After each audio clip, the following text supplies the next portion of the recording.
अरे बहू रानी तो सारा सारा दिन कमरे में बंद रहती है, कोई काम भी नहीं। मैं तो बोर हो जाती हूँ, क्या करूँ। तभी मीना की सहेली रीना उससे मिलने आती है। अरे मेरे घर का भी यही हाल है, बेटा ऑफिस और बहू कमरे में बंद, समय काटे नहीं कटता। लेकिन अब सच मानो तो वक्त ही नहीं है कि वक्त से रोटी भी खा लूं। अरे बहन, मुझे भी बता दे कौन सा जादू चलाया है, मैं भी अब जिंदगी के बचे कुचे दिन आराम से काट लूं।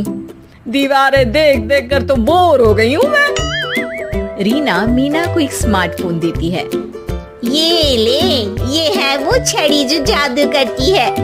इसमें मैंने तेरा फेसबुक अकाउंट भी बनाया है, एंजल प्रिया के नाम से। बस अब यहाँ दोस्त बना और सबसे बातें कर। सास को पहले तो उतना समझ नहीं आता है, लेकिन धीरे धीरे वो उसकी आदत डाल लेती है। माँ जी जल्दी से खाना खा लीजिए, मुझे थोड़ा काम है। अरे तू जा, मैं खा लूंगी, अभी वक्त नहीं है। और सासू माँ मोबाइल में मुंह गड़ाए जवाब दे देती है।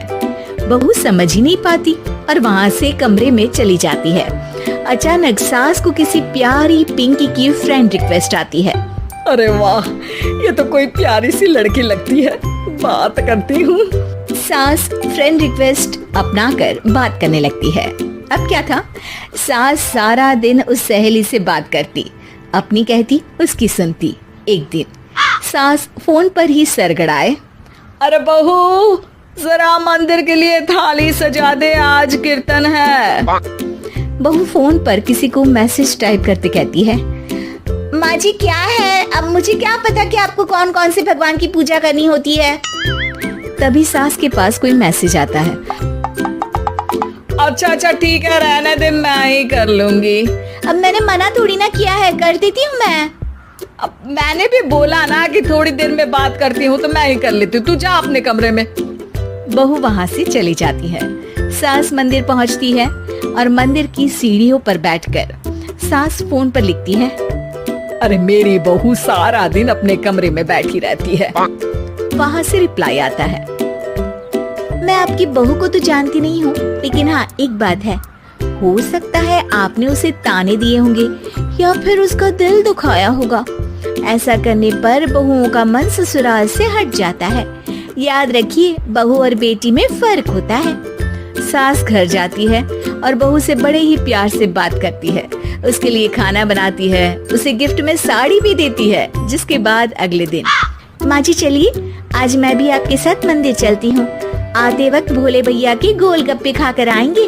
अरे हाँ बहू, ये तो अच्छा है, चलो।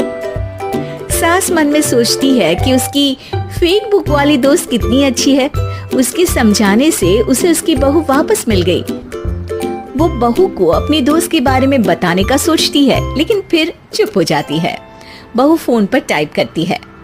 मेरी सास मुझे नौकरानी समझती है, एक गिलास पानी तक खुद नहीं लेती। मन तो करता है कि बोल दूं, मैं बहू हूँ, कोई नौकरानी नहीं। वहाँ से रिप्लाई आता है। देखो, तुम्हारी सास को तो मैं भी नहीं जानती, लेकिन वो बुजुर्ग होंगी। पूरा जीवन उन्होंने घर गृहस्थी चूल्हा चौका में निकाल दिया। और फिर तुम ये भी मत भूलो कि जिस पति पर तुमको इतना गर्व है, उसे भी शिक्षा उन्होंने ही दी है। तो जिसने तुम्हें इतना दिया, क्या तुम उनकी थोड़ी सी सेवा नहीं कर सकती? बहू भी अगले दिन से सास का सारा काम करती, उनके पैर दबाती, उनका ख्याल रखती, उनके साथ घूमने जाती। एक दिन सास, बहू ये लो मेरा हीरे का हार। पहले तो सोचा था कि अपनी बेटी को दूंगी, लेकिन आज जब मेरे हाथ पैर में दर्द था तो तुम मेरा साथ दे रही थी। समय पर खाना पानी देकर तुमने ही मेरा बुढ़ापे में साथ दिया।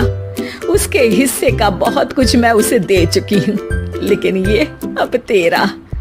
बहू तो ये देखकर खुशी से उछल ही जाती है। वो सास को गले लगाकर कहती है। माँ जी, आप सच में बहुत अच्छी है। भला हो उस एंजल प्रिया का, जिसने मुझे आपसे वापस मिलवा दिया, वरना मैं तो हमेशा आपको गलत ही समझती।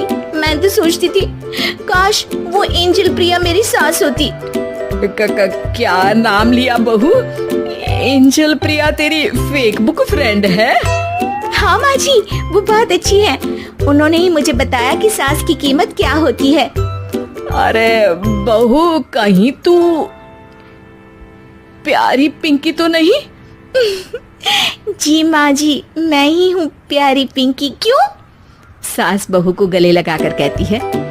मैं भी यही सोचती थी कि काश प्यारी पिंकी मेरी बहू होती। शुक्रिया बहू।